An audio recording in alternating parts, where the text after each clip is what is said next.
Tom Nazario. I'm from the United States. The name of the film is Living on $1 a Day. And I guess I'm producer, director of it, but had a lot of help. And in the process, I think we produced a pretty good film.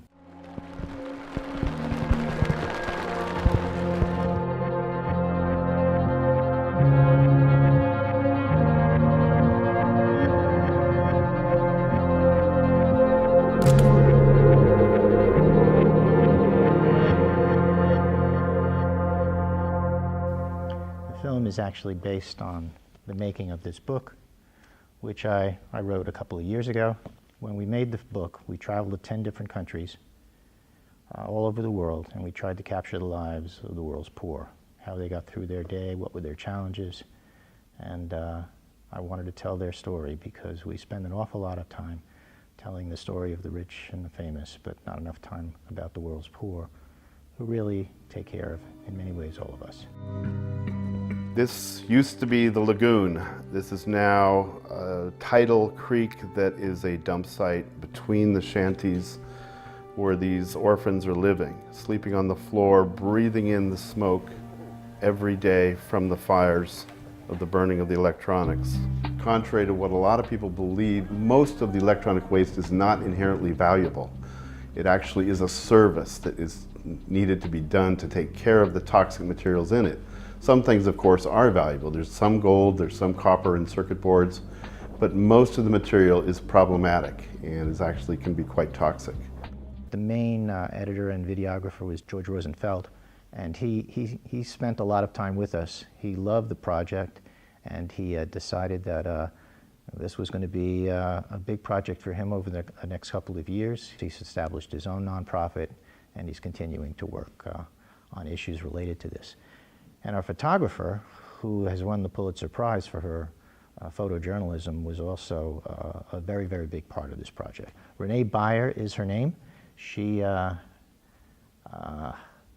is really the focal point of the film because we follow her around in doing her work. As we were driving in northern Ghana, I saw this scene on one of the dirt roads that appeared with all these women walking, carrying cassava on their heads, this rooted vegetable. The men were following along, holding some machete-type instruments that they used to help cut the brush.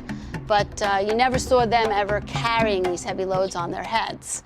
It was mostly the women who are the workforce. 10 different countries, 4 different continents. In the process of making this book, we took 15,000 photographs, and we selected them down to about, I would say 240 photographs. We were in Liberia, and we were doing a story on a woman who had 3 little children, grandchildren that she was taking care of, and she was desperately poor and was not being able to make it. She was applying for a microloan, which didn't work out. She ended up going into a little business that no one really bought anything. And in many ways, she was in a worse situation than she was before. Now, we had run into all sorts of people that were in dire need, but nevertheless, we didn't want to tell them that we were going to give them money for their story, but at the same time, when we left them, we'd always give them a gift for their time. So we gave her $110 US, and that paid for her microloan, so she didn't have to pay that back. And it also left her enough money to help her with her grandchildren. We came back the next day after we had given them the money, and she had decided to buy chickens. She was going into the chicken business.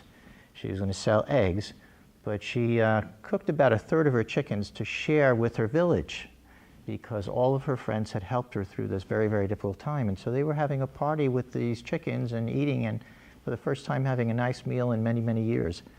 So we didn't feel bad about that because everybody needs a little gift, and she decided to give a gift to herself and her friends, and that made sense to us. Well, I run a foundation. The foundation is called the Forgotten International, and I travel the world to try to help the poor. And in the process of doing that, I wanted to have a lot of people look through my eyes and see what I see, some of the suffering that exists, and some of the simple ways that people can help. So it was an effort to inspire compassion, a compassion among many of us who have at least some ability to give and care for others. So that was my dream. To some extent, it's coming true, but we've got a lot of work to do. It's a beautiful theater, very nice little town. You certainly seem like very nice people. So I'm very happy to be here, and we'll see how things work out today. I hope a lot of people come and enjoy the film.